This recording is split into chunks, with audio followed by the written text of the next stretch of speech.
جی بسم اللہ الرحمن الرحیم۔ السلام علیکم ڈیئر اسٹوڈنٹس، کیسے ہیں؟ امید کرتا ہوں کہ آپ خیریت سے ہوں گے۔ اسٹوڈنٹس، ہم نے health and physical education second year کے لاسٹ لیکچر میں ہم نے پڑھا تھا پلینٹی اسٹروک کے بارے میں، اس کے بعد ہم نے کارنر کے بارے میں پڑھا تھا، کارنر کیسے لگایا جاتا ہے، کہاں سے لگایا جاتا ہے۔ ٹھیک ہے، آج جو ہے ہم نے پڑھنا ہے جی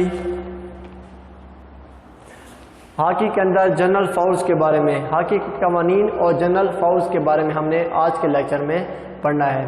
تو سب سے جو پہلا قانون ہے وہ یہ ہے کہ ہاکی جو ہے، ہاکی کی بیک سائڈ سے گول جو مڑا ہوا بیک سائڈ کا حصہ ہے اس سے بال کو آپ نہیں کھیل سکتے۔ ہاکی کی بیک سائڈ سے بال کو کھیلنا منع ہے۔ جو پیچھے والا مڑا ہوا سامنے والا ہوتا ہے وہ چپٹا حصہ ہوتا ہے، جو بیک سائڈ پہ ہوتا ہے وہ مڑا ہوا حصہ ہوتا ہے۔ تو ہاکی کے بیک سائڈ سے مڑے ہوئے حصے سے کھیلنا منع ہے۔ اب دوسرے نمبر پہ کیا ہے جی کہ کارنر ہٹ لگاتے وقت، پلنٹی کارنر لگاتے وقت یا پلنٹی اسٹروک لگاتے وقت جو کھلاڑی لگانے والا ہوتا ہے، حملہ کھلاڑی، وہ کسی بھی اور کھلاڑی سے ہاکی اسٹک نہیں مانگ سکتا، اپنی ہی اسٹک سے اس نے کھیلنا ہوتا ہے۔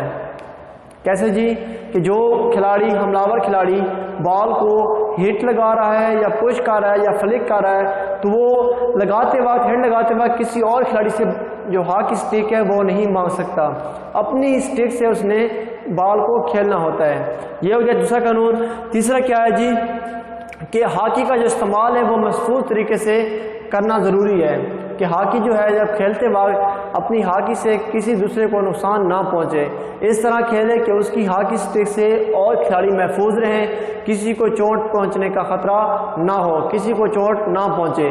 وہ اس طرح کھیل کے اندر کھیل کا مظاہرہ کرے کہ اپنی ہاکی اسٹک سے کسی بھی کھلاڑی کو چوٹ نہ پہنچائے، یا ایسا کھیل اختیار نہ کرے جس سے دوسرے کھلاڑی کو چوٹ پہنچنے کا خطرہ ہو۔ یہ نمبر 3 پہ تھا جی۔ نمبر 4 کیا ہے جی کہ جو بال ہے وہ اپنے کندھے کے اوپر سے بال کو نہیں کھیل سکتا۔ اگر بال جو ہے فضا میں ہوتی آ رہی ہے تو وہ بال کو جب کھیلے گا تو کندھے سے اوپر بال کو نہیں کھیل سکتا، ماں سوائے گول کیپر کے۔ جو گول کیپر ہے وہ بال کو کھیل سکتا ہے، روک سکتا ہے۔ ٹھیک ہے کہ بال کو سوائے گول کیپر کے کوئی بھی کھلاڑی جو ہے کندھے کے اوپر سے بال کو نہیں کھیل سکتا۔ یہ تھا جی نمبر 4 جی۔ اس کے بعد کیا ہے جی کہ نمبر 5 پہ ہے جی کہ براہ راست جو ہے شوٹنگ سرکل کے اندر جو ہے بال کو فضا کے اندر سے بال کو شوٹنگ سرکل کے اندر نہیں پھینکا جا سکتا، ڈائریکٹ پھینکنا منع ہے۔ بال کو جو ہے فضا کے اندر، فضا کے تھرو بال کو ڈائریکٹ شوٹنگ سرکل کے اندر پھینکنا براہ راست منع ہے۔ بال کو ہٹ، سکوپ یا فلک سے ہوا میں بلند کر کے براہ راست شوٹنگ سرکل کے اندر گرانے کی ممانعت ہے۔ تاہم یہ نقطہ ہمیشہ ملحوظ خاطر ہے کہ زمین سے بلند ہو کر سرکل میں آنے والا جو ہر بال ہوتا ہے وہ خلاف قاعدہ، خلاف قانون نہیں ہوتا۔ نمبر 5 ہو گیا جی۔ نمبر 6 پہ جی یہ کہ کھلاڑی مخالف کے حملے کو روکنے کے لیے صرف اور صرف اپنی اسٹک کا استعمال کر سکتا ہے۔ نمبر 6 پہ ہے جی کہ کھلاڑی جو ہے صرف اور صرف اپنے اسٹک کے ذریعے مخالف کھلاڑی کے حملے کو روک سکتا ہے، اپنی ٹانگوں کا استعمال نہیں کر سکتا، ٹانگوں کے ذریعے دوسرے کھلاڑی کو نہیں روک سکتا۔ جب حملہ آور کھلاڑی حملہ کرنے کی جاتا ہے تو اس وقت جو دفاعی کھلاڑی ہے صرف اور صرف اسٹک کے ذریعے ہی وہ کیا ہے جی کہ اس کے حملے کو روک سکتا ہے۔ اس کے بعد جی نمبر 7 پہ ہے جی کہ بال کو جو ہے اگر بال جو ہے سامنے والے کھلاڑی نے دوسرے کھلاڑی کے اوپر اچھالا ہے تو وہ جو ہے ہاتھ کے ذریعے بال کو روک سکتا ہے۔ اگر ایک کھلاڑی نے، مخالف کھلاڑی نے بال کو جو ہے اپنے سامنے والے مخالف کھلاڑی کے اوپر بال کو اچھالا ہے تو وہ کیا ہے جی وہ کھلاڑی ہاتھ کے ذریعے بال کو روک سکتا ہے۔ اگر اس کو چوٹ پہنچنے کا خطرہ ہو یا بال سپیڈ کے ساتھ اس کی طرف بڑھ رہی ہے تو وہ ہاتھ کے ذریعے بھی بال کو روک سکتا ہے۔ ہاں، اگر اس صورت میں بال پھینکنے والا کھلاڑی کوئی اعتراض کرتا ہے تو یہ اعتراض جو کھلاڑی جس نے بال پھینکا ہے اس کے خلاف جائے گا۔ اگر ایک کھلاڑی نے دوسرے کھلاڑی کے اوپر بال پھینکا ہے اور اس کھلاڑی نے بال کو ہاتھ کے ذریعے روکا ہے، تو پھینکنے والے نے اگر اس کے اوپر اعتراض کیا ہے کہ جی مجھے کوئی فاؤل دینا چاہیے، تو کیا ہے کہ جو وہ فاؤل ہے وہ پھینکنے والے کے خلاف جائے گا۔ نمبر 7 پہ ہو گیا۔ نمبر 8 پہ کیا ہے جی، اگر جو ہے ہاکی گول کیپر کے پیڈ میں پھنس جاتی ہے، کسی کے لباس میں پھنس جاتی ہے، کسی کے کپڑوں میں پھنس جاتی ہے، تو کیا ہوگا؟ یا مثال کے طور پہ امپائر کو لگ جاتی ہے بال، یا بال امپائر کے لباس میں پھنس جاتی ہے، تو اس صورت میں کھیل کا جو ہے دوبارہ آغاز جو ہوگا وہ بلی کے ذریعے ہوگا۔ کھیل کا جو دوبارہ آغاز ہوگا وہ بلی کے ذریعے ہوگا۔ اگر بال جو ہے کسی کے پاؤں میں پھنس جاتا ہے تو یہ کیا ہوگا؟ یہ فاؤل ہوگا۔ اگر بال کسی کے پاؤں میں پھنس جاتا ہے جو یہ فاؤل ہوگا۔ اگر گول کیپر کے پیڈ میں پھنستا ہے یا کسی کھلاڑی کے لباس میں پھنستا ہے تو پھر جو کھیل کا آغاز ہوگا وہ دوبارہ کھیل کا آغاز بلی کے ذریعے ہوگا۔ جی یہ آج کے ہمارے پوائنٹ تھے، 8 پوائنٹ ہم نے پڑھے ہیں۔ پہلا پوائنٹ تھا کہ جو کھلاڑی ہیں وہ ہاکی جو ہے بال جو ہے ہاکی کی بیک سائڈ سے بال کو نہیں کھیل سکتے۔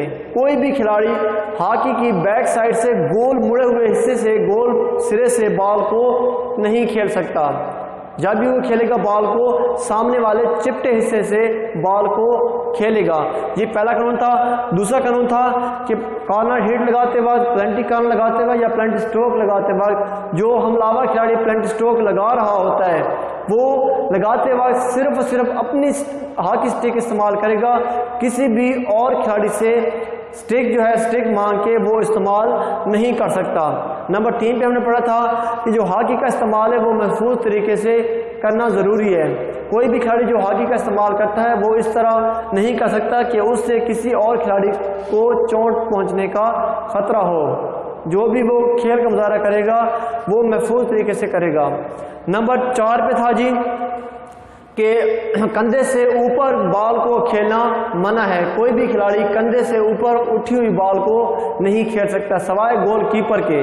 گول کیپر جو ہے وہ اٹھی ہوئی بال کو کھیل سکتا ہے لیکن اور کوئی بھی کھلاڑی کندھے سے اوپر اٹھی ہوئی بال کو نہیں کھیل سکتا۔ نمبر 5 پہ ہم نے پڑھا تھا کہ براہ راست جو ہے بال جو ہے فلک کی ہوئی سکوپ کی ہوئی بال جو ہے فضا کے اندر سے ڈائریکٹ شوٹنگ سرکل کے اندر بال کو نہیں پھینکا جا سکتا۔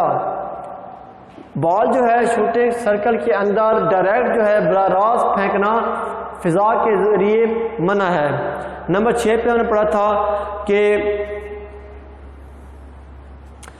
جو کھلاڑی ہیں حملہ آور کھلاڑی کا جو حملہ ہے اس کو روکنے کے لیے دفاعی کھلاڑی صرف اور صرف سٹک کا استعمال کر سکتا ہے، ٹانگوں کا یا پاؤں کا استعمال نہیں کر سکتا۔ حملہ آور کے حملے کو روکنے کے لیے جو دفاعی کھلاڑی ہے صرف اور صرف وہ اپنی ہاکی سٹک کا استعمال کر سکتا ہے، وہ ٹانگوں کا استعمال روکنے کے لیے نہیں کر سکتا۔ نمبر 7 میں ہم نے پڑھا تھا کہ اگر کسی کھلاڑی نے بال جو ہے دوسرے کھلاڑی کی طرف پھینکا ہے زوردار طریقے سے اپنے مخالف کھلاڑی کے پاس، تو کیا ہے جو مخالف جو کھلاڑی ہے وہ ہاتھ کے ذریعے بال کو روک سکتا ہے۔ اگر کسی کھلاڑی نے اپنے مخالف کھلاڑی کی طرف بال کو اچھالا ہے تو مخالف کھلاڑی اس کو ہاتھ کے ذریعے روک سکتا ہے۔ اس صورت میں اگر بال پھینکنے والے نے کوئی اعتراض کیا ہے یا کوئی فاؤل مانگا ہے تو ریفری جو ہے وہ بال پھینکنے والے کے خلاف فاؤل دے سکتا ہے۔ اس کے بعد یہ ہم نے 8ویں نمبر پہ پڑھا تھا کہ اگر کسی کھلاڑی کے پاؤں میں بال پھنس جاتی ہے تو یہ فاؤل ہوگا۔ اگر کسی کھلاڑی کے بال پاؤں میں پھنس جاتے ہیں یہ فاؤل ہوگا۔ اگر گول کیپر کے پیر میں پھنستی ہے یا کسی کے لباس میں پھنس جاتی ہے یا ریفری کے لباس میں پھنس جاتی ہے تو اس صورت میں جو کھیل کا آغاز ہوگا وہ بلی کے ذریعے ہوگا۔ یہ ہم نے کچھ آج کے ٹاپک میں فاؤل پڑھے ہیں۔ نیکسٹ جو ہے انشاءاللہ ہم اگلے فاؤل کے بارے میں ڈسکس کریں گے۔ تب تک کے لیے جی اللہ حافظ۔